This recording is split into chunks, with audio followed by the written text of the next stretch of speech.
Hello and welcome to a very special edition of FaithWorks. Coming in all the way from Washington, we have a visitor who is sharing with us the vision of Catholic Charities USA. And accompanying her, we have our own Executive Director, Kelly Lilles, for our local Fresno diocesan office. So stay tuned. We're going to have a wonderful program for you next.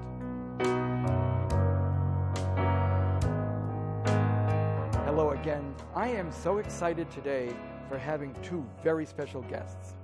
Sister DONNA MARKHAM, who is the Executive Director, President and CEO of Catholic Charities USA.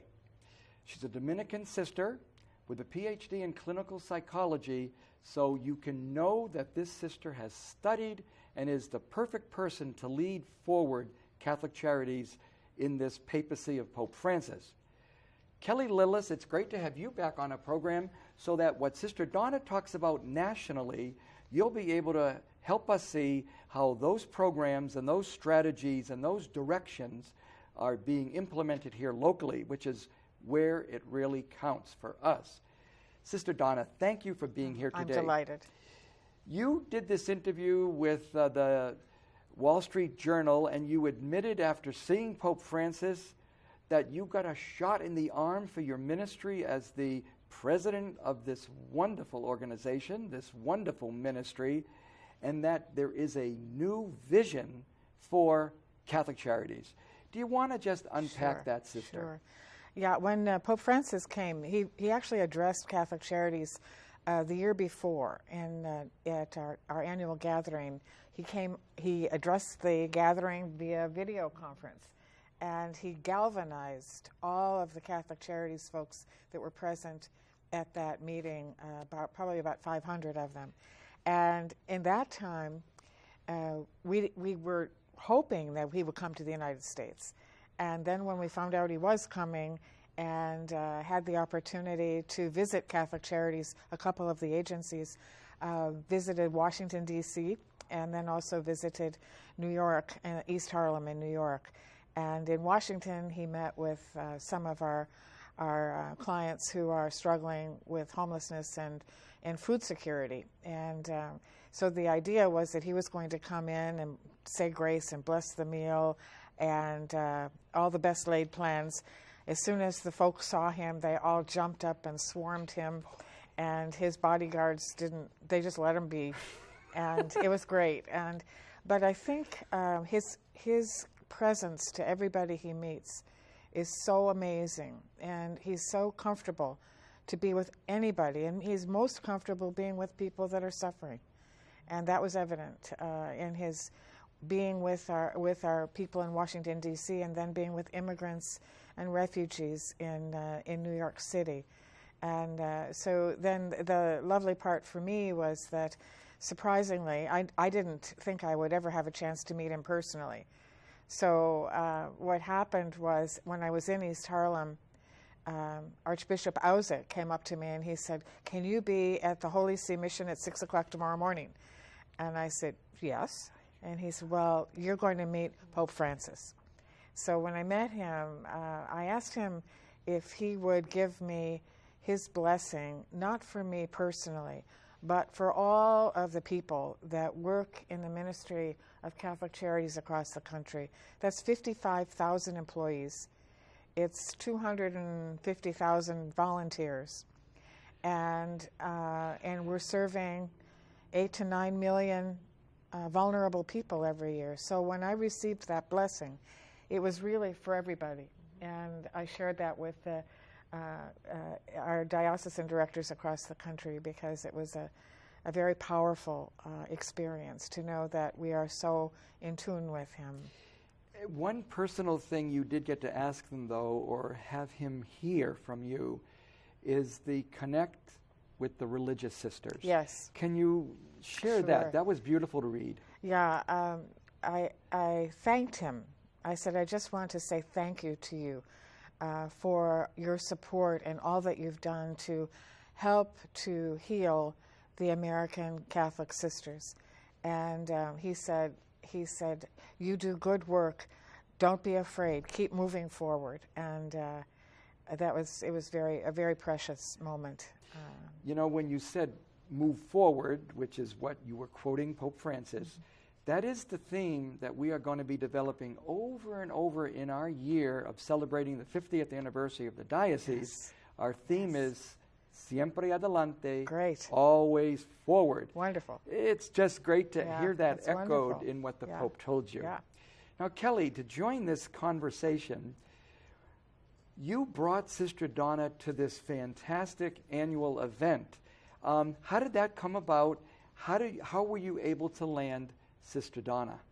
Well, I will tell you, it was actually a comical story. Sister Sally called one day and said, I really need for you to get to talk to Sister Donna. She needs to see our event here in Fresno. And I said, oh, okay, sure. I'm going to make that happen like yesterday. Because, you know, she's got a lot of time on her hands. And Sister Sally. So yes. Great. And she says, you've got to tell her that she needs to come out and see this. So she gave me a number to call, and I did. She says, you're going to reach her at this number. Here's where she's at right now. I call this place. I did not realize that you were in meetings with delegations or something very important with 200 members. But when I called, I said, I'm just calling about a party. This is no big deal. Just have her give me a call back when she returns back home or whenever it's convenient. 10 minutes later, my phone rings, and she says, hello, who am I speaking with? This is Sister Donna. And I said, oh, well, this is Kelly Lilles from Fresno, California. I'm just calling about a party that we're having in September. She says, do you know where I was? And I said, I'm so sorry. I told him it wasn't important. We're important. We are important in Fresno. And we just had this conversation in the car. She says, you know, Fresno is the smallest dioceses, but it's important. And Sister Donna knows that we are known as the Valley of Poverty. Yes. They know about us in Washington. They know about us everywhere. And it's important to see what's happening throughout the nation. And Catholic Charities Fresno is doing, for the Diocese of Fresno, including our Bakersfield office and Merced, we are very blessed, and we're doing great things for people. And I wanted Sister to know and to come here and see what we're doing. Which I was delighted to do. Yes. And we're going to get back to hearing some more work of what the Catholic Charities USA and Catholic Charities Fresno is doing. But one thing about the importance is to know that things happen for a good reason.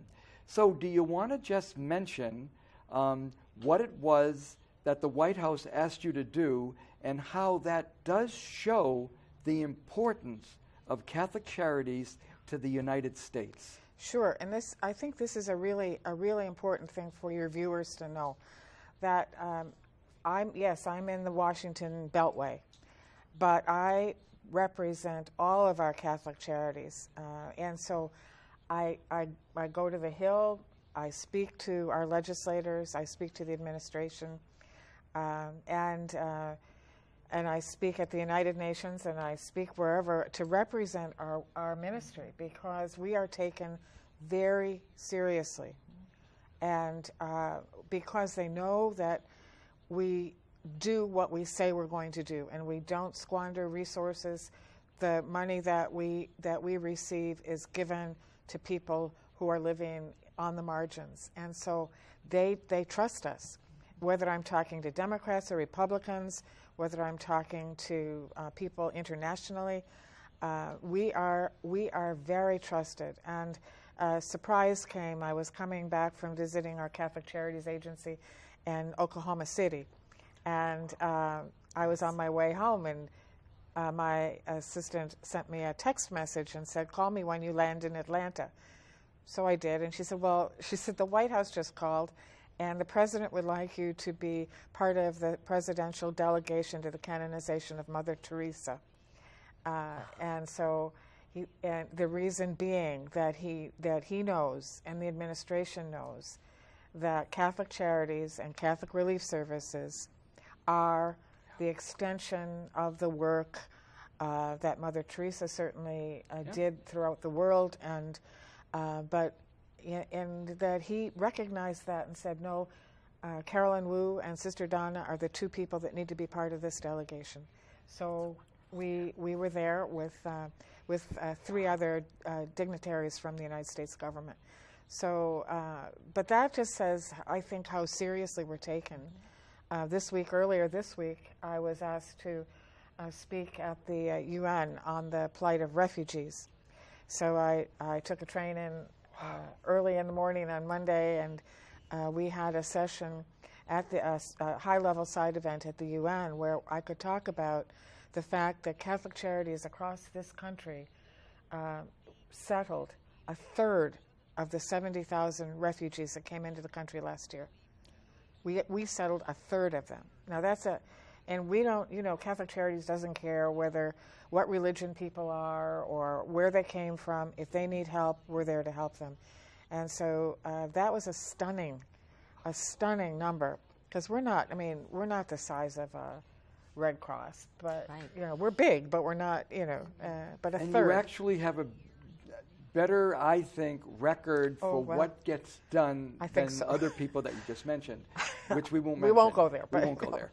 But one thing you mentioned I want to stay on for a moment is refugees, because while we are recording this program tomorrow in Fresno, there is an event that KNXT will be filming and producing a program on, because there's a march from the ICCF, the Islamic Cultural Center of Fresno, to the Unitarian Universalist Church, and then we're going to have a service. We're going to film it all and share that, because Pope Francis is convinced that this is the greatest humanitarian crisis since World War II, and to see that Catholic Charities is stepping up and doing this. We talk about the refugees need to be resettled, but to thank you publicly, Sister, for what Catholic Charities has done. Well, it's what everybody's doing together. I'm just the spokesperson, because they're doing all the work. People like Kelly across the country. She's a good spokesperson. Exactly, but this is Catholic Charities doing this work, and if anyone who sees this has a feeling for the refugee crisis and wants to get involved, there is more than enough to do, and we do not have enough people. So call me, call Kelly. We can connect with you over ministering, helping to resettle, or to be supporting refugees from across the globe, joining Catholic Charities. Thank you. Yeah, you're welcome. Now, about one thing that I did see in your article when you were interviewed is the budget crisis, and how Catholic Charities receives immense amounts of money from the government. Yes. But that's a very indefinite thing. Correct. It isn't guaranteed. So we're going to take a break right now, but when we come back, we're going to look at budgets and how it is that Catholic Charities in the U.S. struggles to do all they do on the budget that they have, very little for what gets done. And then Kelly will share some of the programs, some of the things that her budget is making possible to serve the underserved here in the Diocese of Fresno. Stay tuned. We'll be right back in a minute.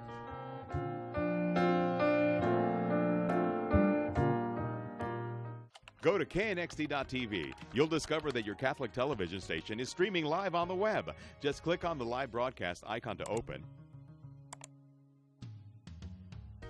It's KNXT Live on the web, just as you see it on television, broadcasting live by video streaming 24/7.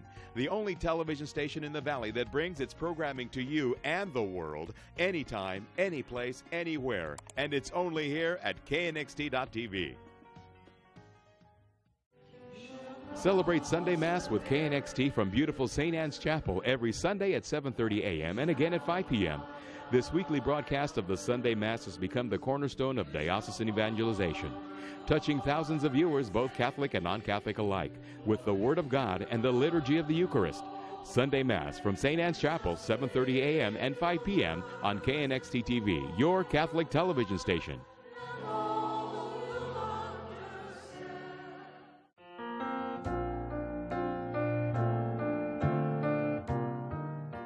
Welcome back to our program, Visiting with Sister Donna Markham and Kelly Lilles over Catholic Charities USA, all across the country, and Catholic Charities here in the Diocese of Fresno. We left with this idea of a budget. Can you address that, Sister Donna, over the struggles it is to do the things you know the mission calls for, but with help that is very, very insecure? Yes. As poor people are insecure with their food and what money they have, Catholic Charities is not rolling in dough. No, actually, this past year, 2015, we just got our statistics back from that, and about 55% of our budget, our income is really government dollars, and as you say, those are tenuous. These are large contracts that we have with the government for emergency food and shelter.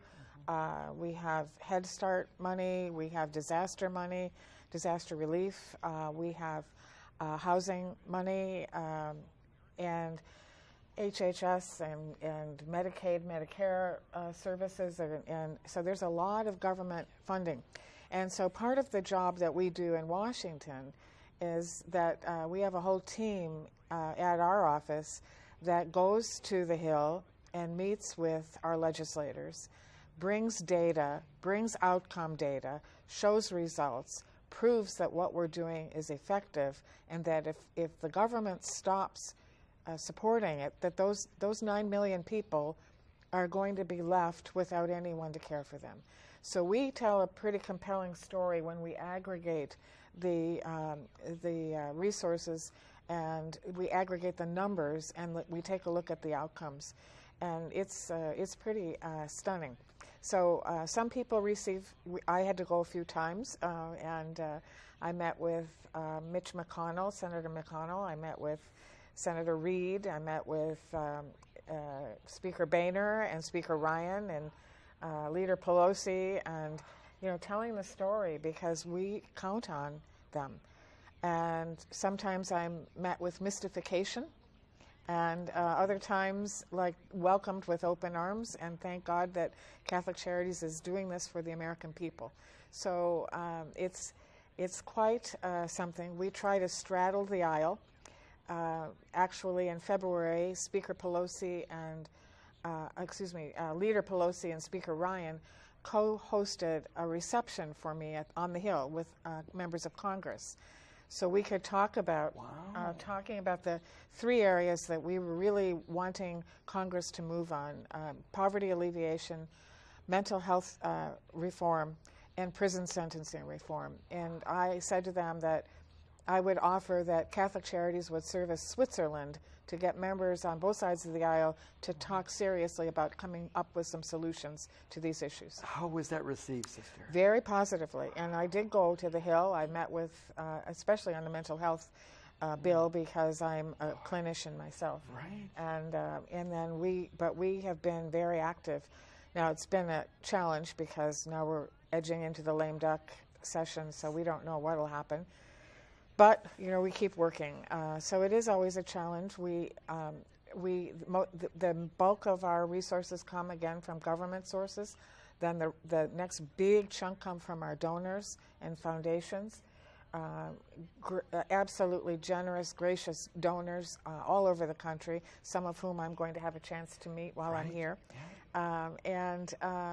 And so foundations and donors, and then some money comes through the Catholic Church, but that is a little bit more circuitous. So, but we're very, very grateful for the wonderful women and men across this country that carry us in their hearts, in their prayers, and offer their treasure and their talent to support us. Kelly, can you localize this? Because whatever Sister Donna said, national, I know it goes on right here. The same struggle, the same effort, and then the same great success. Tell us something about how that happens locally. Well, I will give you an idea. When I first started as the development director in 2007, we were 75% grant funding and 25% private funding. I became the ED in 2011, and we are now approximately 75% private funding and then 25% grant funding. We learned early on that, like you said, the grants you just don't know what's going to happen. 1 year you're guaranteed, the next year you're competing with 50 other people for less money. We wanted to find consistency and stability for our programs. Mm-hmm. So case in point, we have been very blessed. We have really very, very good donors who continue to provide. and we are able to offer wonderful programs. We do have a few grants. We have our Senior Companion Program, which is wonderful. It's seniors helping seniors, low-income seniors. We do have the Emergency Food and Shelter monies, and we're very blessed for that. That's how we are able to feed our people through each of our warehouses and our food pantries. And we also have, which is not grant money, but we have a representative payee program. And, you know, we are one of the only Catholic charities in the state of California. There's a couple others, but we are one of the only Catholic charities to carry this program. And it is basically helping people with their financial management. And I don't know if your viewers know that we have that program. We want them to know. There are people who need assistance, and viewers that are watching right now, and if they are the person who is taking care of their relative and helping them pay their bills, they can let us know, and then we can go from there. It's a great program. We really want you to understand that Kelly is doing whatever she can with that wonderful team to even grow what Catholic Charities does. So tell us about these new career centers and what you're doing in 3 parts of the diocese. What's up? So we are very excited. Jim, today we had 11 students graduate. We have enough room for 12, and we had 11 students show up. Sounds like Jesus. And they stayed every single day. It's a 2-week program crash course. And these are folks who are coming in. Some have been incarcerated. Some are coming off of drug addictions. Many have mental health issues. You name it. It's a tough road for a lot of these folks. They were so blessed today. They said, we are so grateful that we were able to have this program. The president of Fresno City College came and she thanked them. She's good. Our instructor is Dr. Rhonda Erb. She came in and she taught this course to these students. And what she taught was employee readiness training, customer service, how to handle yourself in an interview, how to answer the phone, a 10 key, how to create an email. Some of these students had never even created an email account, had never been on the internet. The computer was foreign. So we're very blessed that we were able to offer this, and we'll continue monthly, and they can contact Catholic Charities if they would like more information on that. It's a great program. Help us appreciate also, because so much of what we think happens in Fresno because we see it. Correct. Tell us about Bakersfield and Merced. So we're really excited about that too. I'm glad you let me talk about that. We are going to be offering career and education centers at each of our sites, and I have made a promise that we will open up one in Bakersfield within 2017 and Merced as well, and we hope to be up and running in the next 6 months. That's my goal, but we say 2017. Very excited, doing the same type of programs. And they want more. They said, we want more than just this class. We want to learn other things. You know, we want to learn how to be on the computer and do spreadsheets and all that other good stuff, and there's just not enough time in the class we have now. So now we are meeting next week to decide what we need to do for our clients. Super. Very excited. We have about 5 minutes, and that's a magic moment so that Sister Donna Markham could share with us something that needs to be out there before we close about the vision. We've been talking a lot about things that happen and the mission, but I think Sister wants to clarify what is the vision, because that's what she is driving with the, 55,000 employees? Well, with 165 Catholic Charities agencies and diocesan agencies across the country. And so we all came together in a process of trying to articulate what can we say together.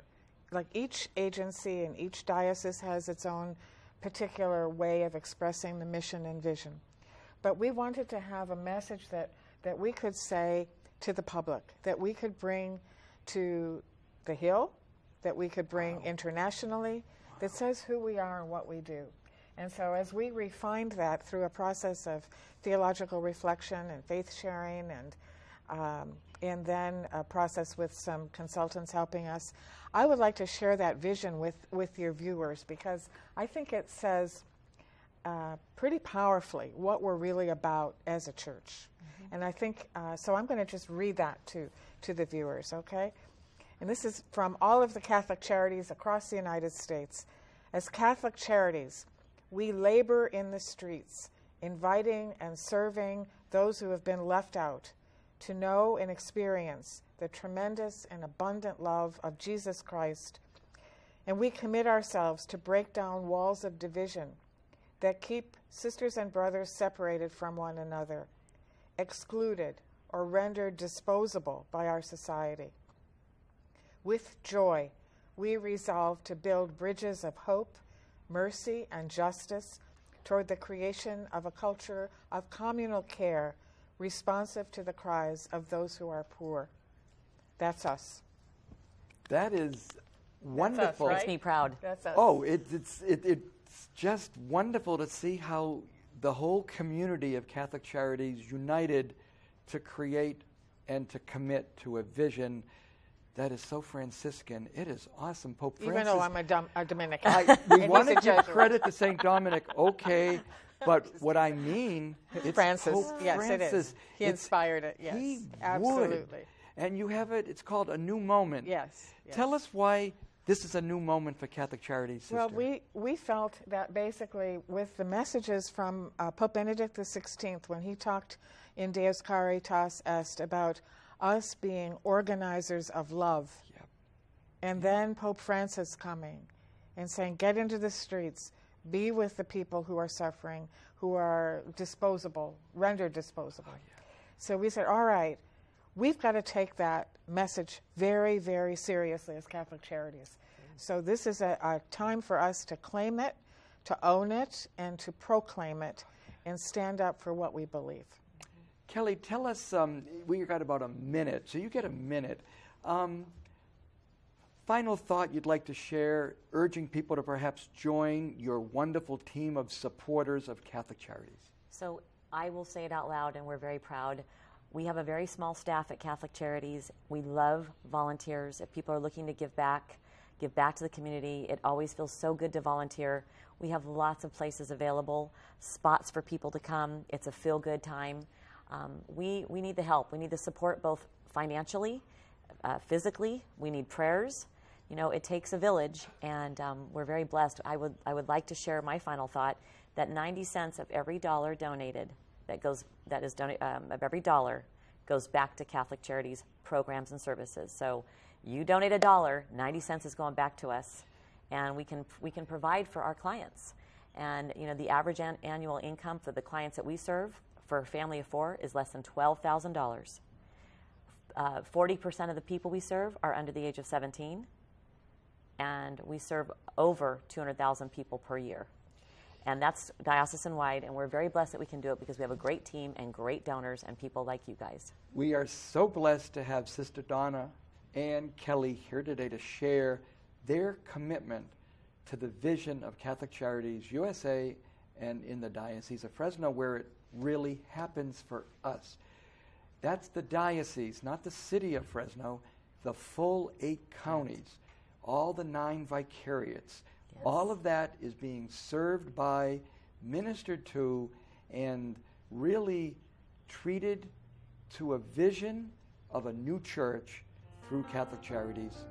We hope you enjoyed this program and that you'll support Catholic Charities in every way you can. God bless.